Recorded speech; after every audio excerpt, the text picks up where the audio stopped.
I've been married to Emily for 10 years now, and it used to feel perfect.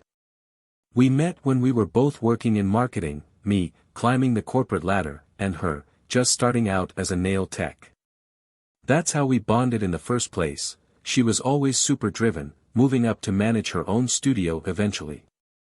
But, lately, something's changed. For the first 6 months of this year, I didn't notice anything. Everything seemed fine. We still had our date nights, still laughed at the same stupid shows. If anything, Emily was more relaxed than usual. I mean, she's always been a bit guarded, I guess you could say. She's the type who doesn't let anyone get too close. Hell, I respected that. She's strong, fiercely independent. But I'm starting to wonder if that's exactly why I missed all the red flags. You see, she started going to get her nails done every couple of weeks, which didn't seem out of the ordinary, until I realized she's never really been that into manicures. She kept coming home with these extravagant designs, stuff she never cared about before. I asked her once, just casually, "Babe, when did you get so into nail art?" And she gave me this look like I was a complete idiot. "It's a thing now, Jake. Haven't you seen Instagram?" I brushed it off, thinking maybe she just picked up a new hobby. But looking back now, I don't think it was just about nails. So, a few months passed, and I kept noticing little changes. At first, I chalked it up to work stress. Emily's nail studio had grown, and she was managing more clients, training staff, and overseeing everything. But even then, something just felt off. She started being extra secretive about her phone.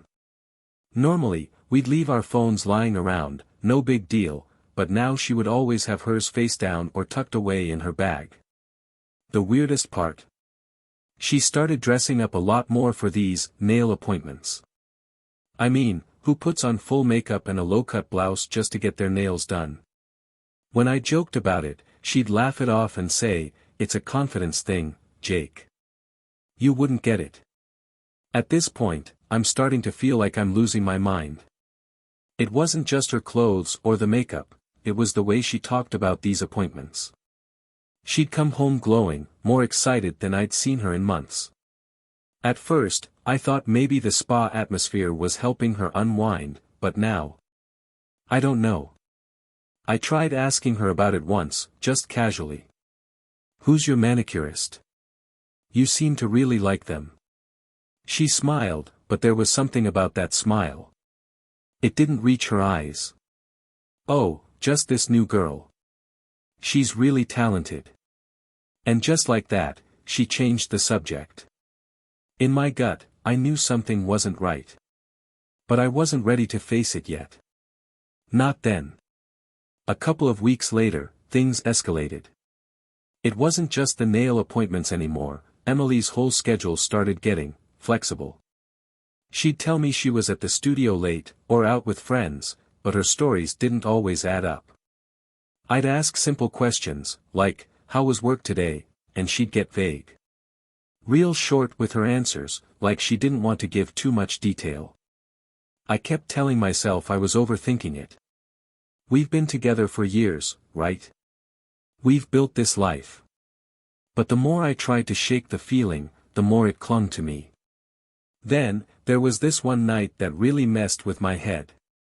Emily had gone out to get her nails done, but when she came home, her nails looked untouched. Same design as last time. No fresh polish, nothing new. I asked, "Did you change your mind at the salon?" trying to sound casual, but my heart was pounding. She didn't miss a beat. "Oh, we didn't have time today," she said, flipping her hair like it was no big deal. "We just hung out." Hung out? Since when do you just hang out with your manicurist? That's when I started watching more closely. I'd check the time she left and compare it to when she'd come back. Sometimes, the hours didn't line up. She'd leave for an hour appointment and be gone for 3, saying she got caught up. But caught up in what? I remember lying awake that night, staring at the ceiling, thinking maybe I was being paranoid. Maybe she really was just busy with work. Maybe I needed to back off. But then again, deep down, I knew something was off. I wasn't ready to confront her yet, though. Not without proof. But the suspicion? It was eating me alive. This was the beginning of a very dark turn. A few days after that nail incident, Emily dropped another bombshell on me. She had a new manicurist. This time, it wasn't the talented girl she'd mentioned before. No, she said she'd switched to a place across town because it was closer to work. Seemed like a small thing, but something about it hit me the wrong way. I asked her casually, "Oh, what's the new manicurist's name?" She hesitated. I swear, it was only for a split second, but I caught it. His name's Michael. He's great. Really knows what he's doing. His name. Now, I'm not one to judge. I mean, a male manicurist isn't weird in itself, but the way she said it, so quickly, like she was trying to get through the conversation without letting me ask too much. I pressed a little, just to see her reaction. That's cool. You like the new place? She glanced up from her phone, and I could see a flicker of annoyance in her eyes. Yeah, Jake. It's fine. Why so curious? Her tone had that edge to it, the kind that tells you to drop the subject if you know what's good for you. I didn't push it further, but my mind was racing. She'd never mentioned a male manicurist before, and now suddenly, after all these late-night appointments, she's talking about some guy. My gut was screaming that something was off, but I was trying to stay calm. Rational. Maybe it was nothing. Then, another weird thing happened. She started being extra protective of her phone. I mean, we used to have this open trust, phones on the table, no big deal. Now, hers was always with her. If it buzzed, she'd grab it fast. If I came near it, she'd get all tense, like I was about to uncover something. That's when I knew. I couldn't ignore it anymore. I had to figure out what the hell was going on. Something was hiding in those nail appointments, and I was going to find out what. But I had no idea how deep it went. Alright, so after that whole Michael the manicurist thing, I couldn't let it go. I started paying closer attention to every little thing Emily did. Her phone habits, the way she started disappearing more often, like she was constantly busy with work or running errands. And yet, none of it added up. The real turning point came one evening when I decided to get a bit more involved. I'm not proud of it, but I did what I had to. Emily had left her phone charging on the kitchen counter while she was in the shower. I don't know what came over me, but I found myself staring at it, my heart pounding. I knew if I didn't check, I'd keep driving myself insane. So, I took a deep breath, picked it up, and unlocked it. Nothing immediately suspicious, texts from her friends, the usual group chats. But then I saw a conversation with someone named M, and my stomach dropped. It wasn't long, just a few messages back and forth. But they were weirdly familiar, like this wasn't just a work colleague or a casual friend. No mention of nails, just things like, "Miss you already," and "Can't wait to see you tomorrow." My hands were shaking. I scrolled back, but most of the messages had been deleted, like she was trying to hide something. I put the phone back down before she came out of the shower, my mind racing with 100 different scenarios. Who the hell was this M? Was it Michael? Was this what she'd been hiding during all those nail appointments? I felt sick. I didn't have hard proof yet, but this was the closest I'd come to seeing the cracks in her story. And it was terrifying. Later that night, I tried to play it cool, acting like everything was normal. I asked her about her plans for the next day, casually slipping in a question about her next nail appointment. "Oh, I'm going after work tomorrow," she said, not missing a beat. But I could hear it in her voice, something was off. I decided right then and there that I was going to follow her. I had to know for sure. No more guessing. No more gut feelings. I needed the truth, even if it was going to destroy me. The next day, my mind was racing. I could barely focus at work. I was jittery, thinking about what I'd do once Emily left for her nail appointment. I felt like a complete idiot, turning into one of those guys who stalks his own wife, but what choice did I have? The uncertainty was driving me insane. When she came home from work, she was her usual self, laughing, asking me how my day went, like nothing was wrong. It almost made me second-guess myself. Almost.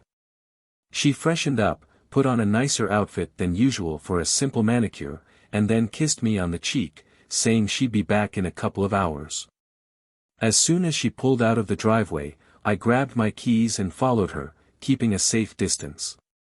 I didn't even know where this new nail salon was, so I had to be careful. My heart was pounding the whole time, like it was going to leap out of my chest. Was I really doing this? What if I was wrong? She drove across town, and I started to feel that knot in my stomach tighten. She wasn't heading toward any salon I knew. Instead, she pulled into this quiet residential street, definitely not the kind of place where you'd find a nail studio. I watched her park in front of this small, nondescript house. No signs, no business logo, nothing. My blood ran cold. She got out of the car, checked her phone, and then walked up to the front door, ringing the bell. A few seconds later, the door opened, and there he was, a guy, early 40s maybe, with this casual smirk on his face. Definitely not a manicurist. She stepped inside, and the door closed behind her. I just sat there, gripping the steering wheel, completely stunned. I could barely process what I was seeing. My head was spinning, trying to rationalize it. Maybe this was something innocent. Maybe she knew this guy from work. But deep down, I knew that wasn't the case. I stayed parked down the street, waiting, watching. Minutes turned into an hour. 2 hours. My mind ran wild with every terrible possibility. I thought I was ready for this, but sitting there, in that car, watching the house where my wife was, doing God knows what, I realized how unprepared I was for the truth. This was it. I was at the edge of the cliff, about to fall into something I couldn't come back from.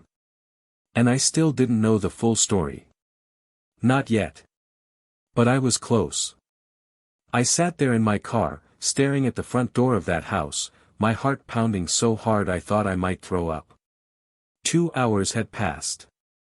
I had imagined every horrible scenario, every possible lie Emily could have told me to cover this up. But now, I couldn't sit there anymore.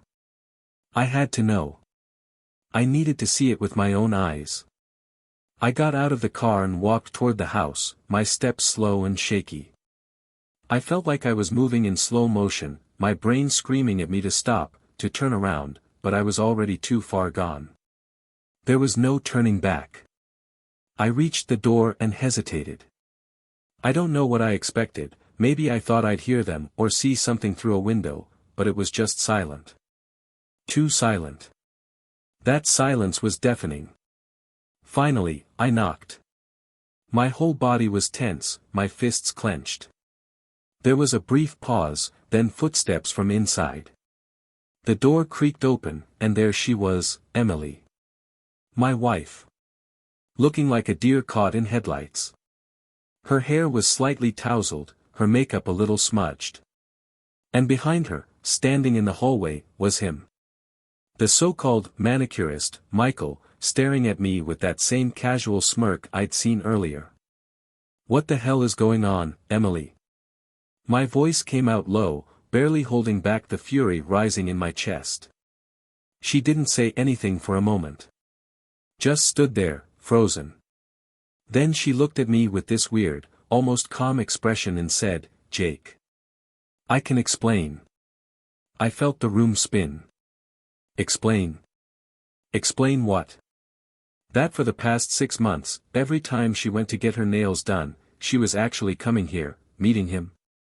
That she had lied to my face over and over again, and I never saw it. Explain what? I spat, stepping forward. "You've been lying to me, haven't you? All those nail appointments. All those hours you disappeared. Her eyes darted to Michael, and that's when I knew. It wasn't just my imagination. I wasn't paranoid. I had been right all along. She sighed, like she was annoyed, like I was the one making a big deal out of this. Jake, it's not what you think. That phrase, not what you think. God, how many cheaters say that when they're caught red-handed? I was done. I couldn't hold back anymore. Don't lie to me, Emily. I followed you here. I've been watching you lie for months, and now you're going to stand here and pretend it's nothing? Michael stood there silently, like he wasn't even fazed by what was happening. Like he'd done this before. Like it didn't matter that someone's life was falling apart in front of him. Emily finally snapped. Fine, Jake. You want the truth? Here it is. Yeah, I've been coming here. Yes, I've been with Michael. I didn't tell you because I knew you couldn't handle it. Her words hit me like a freight train. I felt like the ground had been ripped out from under me. My whole world, everything I thought I knew, crumbled in that moment. She didn't even try to sugarcoat it. Didn't try to soften the blow. She just stood there, looking at me like I was the one overreacting. I couldn't even finish the sentence. My voice cracked. Why, Emily? Why would you do this? She crossed her arms, her face hardening. Because, Jake. You don't get it. You're never around. You're always working, and I.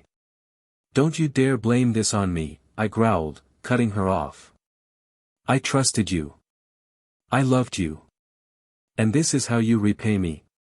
For a moment, I thought I saw a flicker of guilt in her eyes, but it disappeared as quickly as it came. She looked away, like she couldn't face me anymore.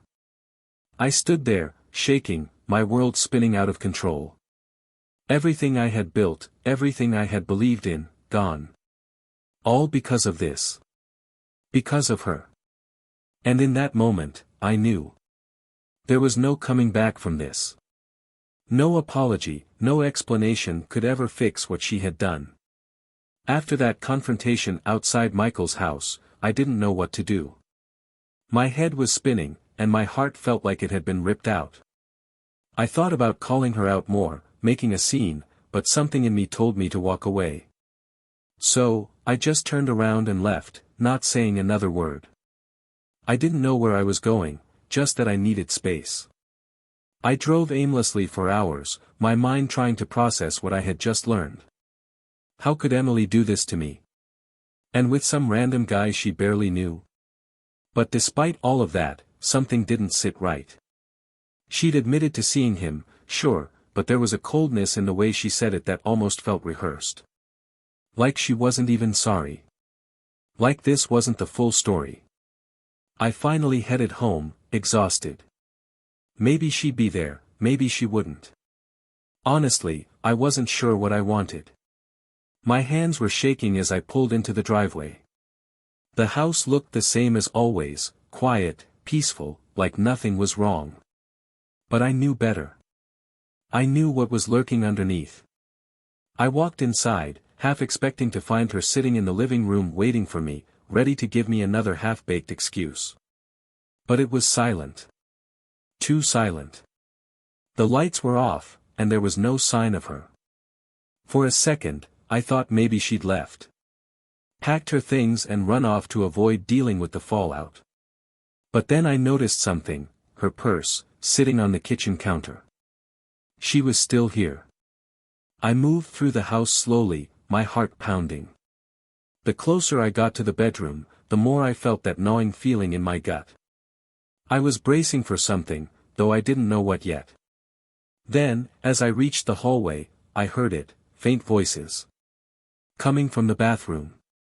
My blood ran cold. I stepped closer, careful not to make a sound, and that's when I heard her laugh. A laugh I used to love, now twisted into something I barely recognized. I cracked the door open, and there they were. Emily and Michael. In our bathroom.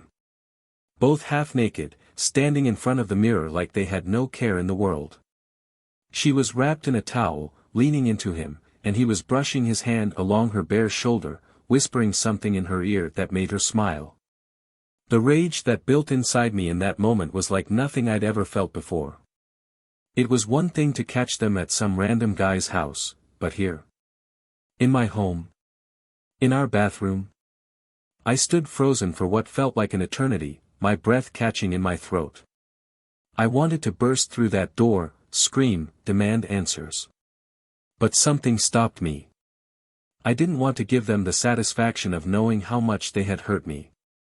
Not yet. Instead, I stepped back, my mind racing. This wasn't just some fling. This had been going on for who knows how long, right under my nose. And they had the nerve to carry it into our house, the place we built together. The place I thought was ours. I backed away slowly, not making a sound, and left the house. My body was shaking with anger, betrayal, and confusion. But one thing was clear, Emily was not the woman I thought she was. And I was done being played. I walked out of the house, feeling like I'd been punched in the gut. My mind was on fire, racing with 100 thoughts, but the anger, the pure rage, was taking over everything. I sat in the car for a few minutes, gripping the steering wheel so hard my knuckles turned white. How could she do this? How could she be so brazen, so shameless? In our bathroom, like it was nothing. Like I was nothing. I couldn't take it anymore. I needed answers, and I needed them now. Without even thinking, I stormed back inside. This time, I didn't care about being quiet or calculating. I wasn't going to tiptoe around the truth anymore. I was done. I could feel my heart racing in my chest, my fists clenched at my sides. I marched down the hallway, my steps heavy, each one fueled by the burning rage inside me. I flung the bathroom door open. They both jumped, Emily gasped, grabbing for her towel, and Michael froze, his eyes wide, like a deer caught in headlights. For a moment, it was dead silent. Just the sound of my heavy breathing and the tension choking the air. I stared at them, taking in the scene, the towel barely covering her, Michael standing there shirtless, his smug face suddenly wiped clean of that casual confidence. Emily stammered first, "Jake. I can explain." I laughed. It wasn't a real laugh, it was bitter, hollow, and filled with disbelief. "Explain? You're standing in our bathroom with him, half naked, and you think there's something to explain?" My voice shook, but I wasn't holding back anymore. "How long, Emily? How long have you been lying to my face?" She pulled the towel tighter around herself, her face turning red. "It's not like that. Don't you dare," I spat, cutting her off. "You've been lying for months, haven't you? All those nail appointments. That's what this has been about, right? This?" I gestured angrily between the two of them, my voice rising with each word. I couldn't control it anymore, the anger, the betrayal, the humiliation. "How long have you been cheating him?" Emily's eyes filled with panic, but Michael, he had the audacity to look calm, like he was in control. He started to speak, "Hey man, just chill. Don't you talk to me," I snapped, stepping toward him. "You come into my house, and you think you're going to just stand there and tell me to chill?" Emily stepped between us, trying to defuse the situation, but it was too late. "Jake, please, let's just talk." It didn't mean what, Emily?" I shouted. "You've been cheating on me. In our home. It meant enough for you to sneak around and lie to my face for months." She stood there, her eyes wide, tears forming, but I didn't care.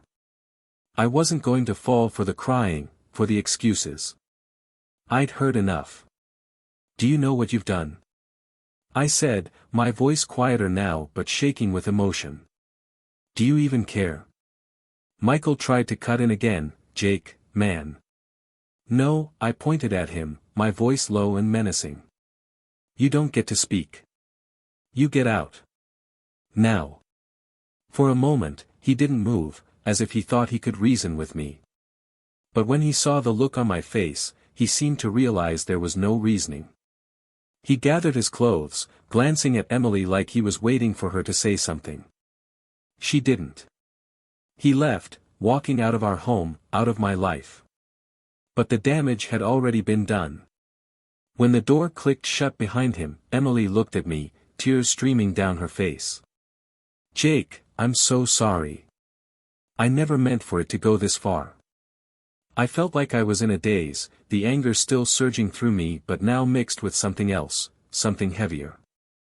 "You never meant for it to go this far," I repeated, my voice hollow. "You brought him into our home, Emily. You crossed every line.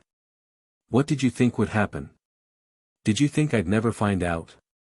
She sobbed, shaking her head. I didn't know what to do, it just happened. I stared at her, feeling 1,000 emotions colliding inside me, anger, sadness, disgust. "It just happened," I whispered. "No, Emily. You made it happen. You chose this. You chose to betray me." The weight of her betrayal hit me harder than I could have imagined, and in that moment, I realized that whatever we had, it was gone. There was no going back from this. Not now. "I trusted you," I said quietly, shaking my head. "And you threw it all away." And with that, I walked out, leaving her standing there, sobbing, in the bathroom that would never feel like mine again. I stormed out of the house, slamming the door behind me so hard I half expected it to shatter. I didn't care.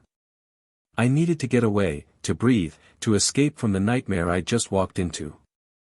The cool night air hit me, but it didn't calm me down. My chest was tight, my head pounding. I just kept walking, putting as much distance between myself and that house as possible. The betrayal, the lies, the audacity of it all, it felt suffocating. I kept replaying it in my head, over and over again, seeing her with him in our bathroom, acting like they had nothing to hide. Like it was normal. Like I was the one out of place for being there. I wandered the streets for what felt like hours, my mind racing through every moment of our relationship, trying to figure out where it had all gone wrong.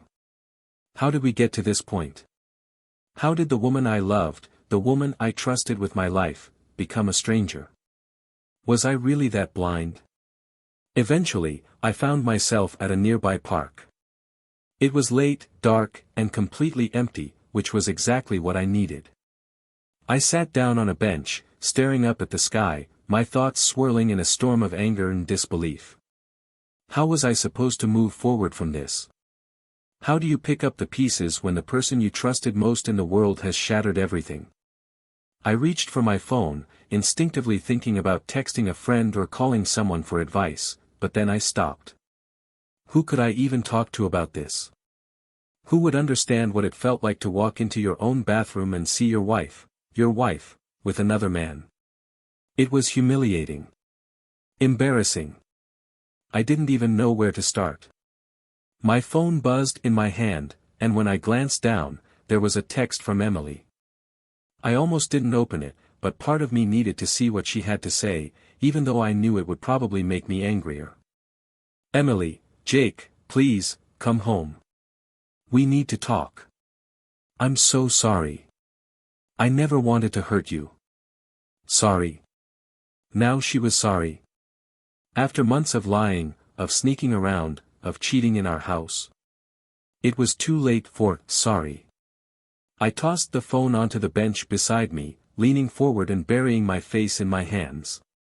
My mind was screaming at me to respond, to confront her again, to demand more answers, but deep down, I knew it wouldn't matter. She had made her choice. I don't know how long I sat there, but eventually, I heard footsteps behind me. I turned around, half expecting to see Emily, but it was my neighbor, Sam. He was walking his dog, looking as surprised to see me as I was to see him. "Jake? What are you doing out here, man?" he asked, concern written all over his face. I didn't even know how to answer. How do you explain to someone that your whole world has just come crashing down? I Just needed some air," I mumbled, my voice hoarse. Sam looked at me for a long moment, his expression softening. "You okay? You don't look so good." I couldn't hold it in anymore. The whole weight of the night, of everything I had just seen and felt, came crashing down on me. Before I knew it, I was spilling the whole story, about the nail appointments, the lies, finding her with the guy in our bathroom. It all came tumbling out, like I had to say it out loud to make it real. Sam listened, not interrupting once, just letting me vent. When I finally finished, I felt drained, like the words had taken every ounce of energy out of me. Man, I don't even know what to say," Sam finally said, shaking his head. "I'm sorry, Jake. That's rough. Really rough." I nodded, staring down at my hands. "Yeah. I don't even know what to do now." Sam sighed, sitting down on the bench next to me. "Look, I can't tell you what to do, but I can tell you this, don't go back there tonight. You need space. You're angry, and you've got every right to be, but going back now, when you're this worked up, it's not gonna help." I knew he was right. I wasn't ready to face her again. Not yet. "I don't even know where to go," I admitted. He stood up, tugging on the leash as his dog sniffed around. "Why don't you crash at my place? Just for tonight. Get some rest. We can figure out the rest in the morning." For the first time all night, I felt a small sense of relief. It wasn't much, but it was enough. At least for now. I followed Sam back to his place, leaving the house, and her, behind for the night. I didn't have a plan yet, but I knew one thing for sure, my life was never going to be the same again. The next morning, I woke up on Sam's couch, the events of the previous night hitting me like a freight train the second my eyes opened.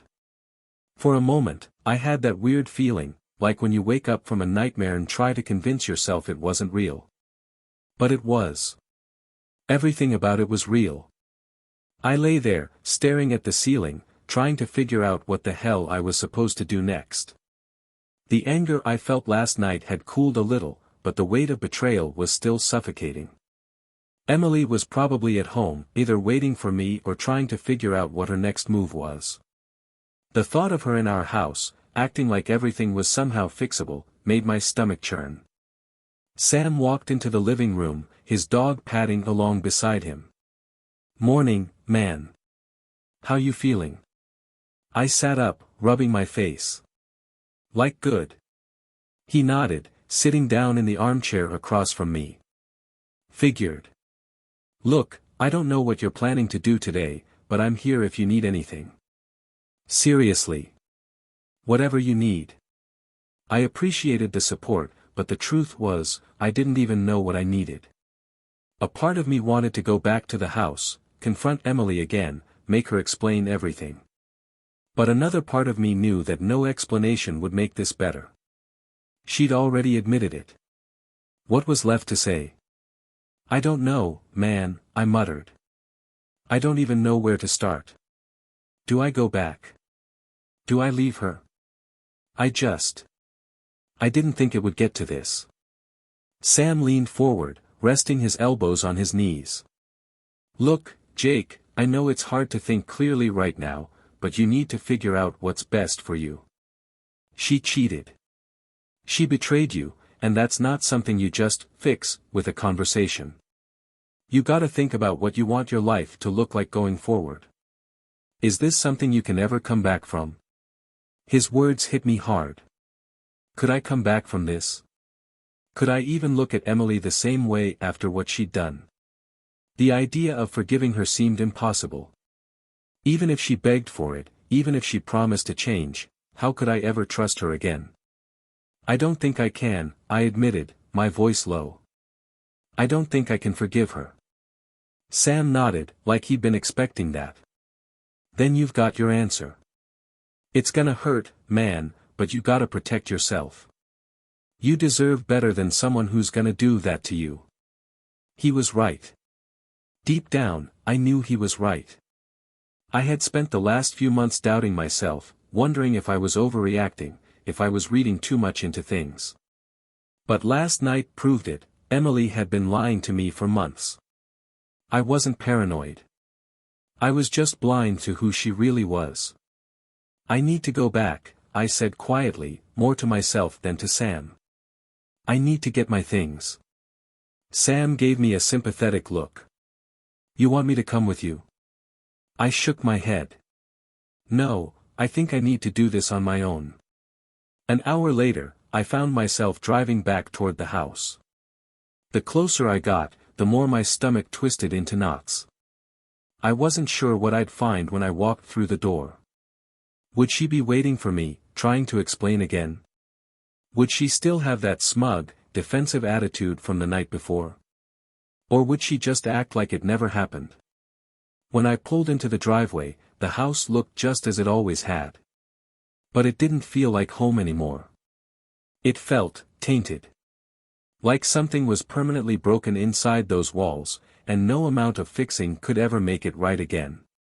I took a deep breath and walked to the front door.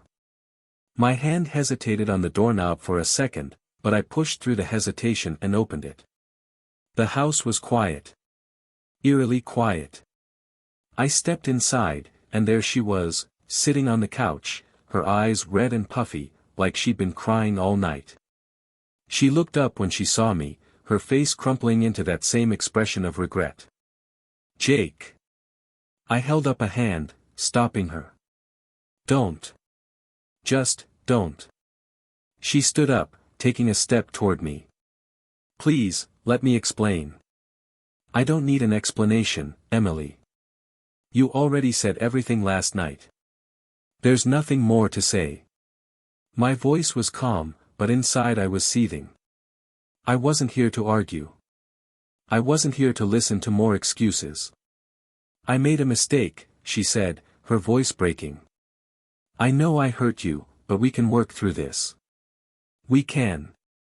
No, Emily. We can't. I cut her off, my tone sharper than before. This wasn't a mistake. This was a choice.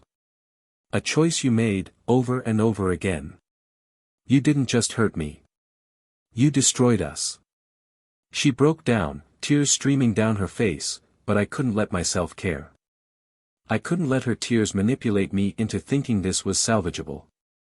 I had to be strong, for my own sake. I'm leaving, I said firmly, my voice steady. I'm taking my things, and I'm leaving. Her sobs grew louder, but I didn't waver. I turned away from her and walked upstairs to pack my things. The sound of her crying echoed through the house, but it felt distant, like it didn't belong to me anymore. Like she didn't belong to me anymore. As I packed, I realized this was it. This was the end of everything we built together, and there was no going back. I grabbed my essentials, threw them into a bag, and made my way back downstairs. Emily was still sitting on the couch, her face buried in her hands. I paused for a moment, feeling the finality of it all. Then, without another word, I walked out the door, leaving behind the life I thought I knew. This was the end. And now, I had to figure out what came next. Leaving that house for the last time felt like stepping into a new world, one that was unfamiliar, broken, but full of possibility. I wasn't naive, I knew the road ahead wasn't going to be easy. I knew the pain of Emily's betrayal would follow me for a long time. But as I drove away, there was something else too, a strange sense of freedom. For months, I had been trapped in my suspicions, in the lies, in the emotional fog that comes with not knowing. Now, I knew the truth, and as painful as it was, it had set me free. I wasn't bound by Emily's deception anymore. I wasn't waiting for her to come clean, hoping things would somehow go back to the way they were. That life, that chapter, it was over. The first few days were rough. I stayed with Sam for a bit longer, trying to clear my head. I barely slept. The anger, the sadness, the sense of loss, they came in waves, crashing over me when I least expected it. But Sam was there, reminding me that this wasn't the end of me. It was just the end of us. And I needed to start focusing on myself again. Eventually, I found a place to stay. It wasn't much, just a small apartment, but it was mine. The first night I slept there, I felt something I hadn't felt in a long time: peace. No more creeping suspicions. No more secrets. Just silence. And for the first time in weeks, I didn't wake up with that heavy knot in my chest. It was like I could finally breathe again. I spent a lot of time thinking about how I'd let this happen. Not the cheating, that was Emily's choice, but how I had let myself lose sight of who I was in that relationship. I had been so focused on building a life with her, on making things work, that I hadn't realized how much of myself I had sacrificed along the way. I had stopped paying attention to what I needed, to what made me happy. So, I made a decision. I wasn't going to let this destroy me. I wasn't going to be defined by the pain she caused. I started going back to the gym, picking up old hobbies I had long forgotten. I even reached out to a therapist, something I never thought I'd do, but it helped. Talking about it, working through the emotions, made it feel less overwhelming. Little by little, I started feeling like myself again. One day, about a month after I had left, Emily called. I hadn't blocked her, though I had been tempted to. Part of me still needed to know she was out there, that she was suffering in her own way. "Jake," she said, her voice soft, broken. I wanted to say I'm sorry. I know it's too late, and I know I can't fix what I did. But I can't stop thinking about it. About you. About how much I hurt you." I listened, letting her words sink in. There was a time when hearing her cry would have torn me apart. But not anymore. I wasn't angry at her anymore, at least, not in the way I had been. I felt pity. She had ruined what we had, what we could have been, and now she had to live with that. But that wasn't my burden to carry anymore. "I know you're sorry, Emily," I said, my voice steady. "But sorry doesn't change anything. What's done is done. You made your choice, and I made mine. I'm moving on." She sobbed on the other end of the line, but I didn't let it affect me. I wasn't cold, but I wasn't giving her what she wanted, either. I wasn't going to be her emotional crutch, the person who made her feel better about what she did. I hate what I've done," she said through her tears. "I hate that I hurt you." "I hate it too," I replied quietly. "But it's too late. I've forgiven you, but that doesn't mean I want you in my life. I've got to move on, and so do you." There was a long silence on her end, like she was trying to find the right words. But nothing came. She finally whispered, "Goodbye, Jake," and hung up. And that was it. The final goodbye. I sat there for a while, staring at the phone.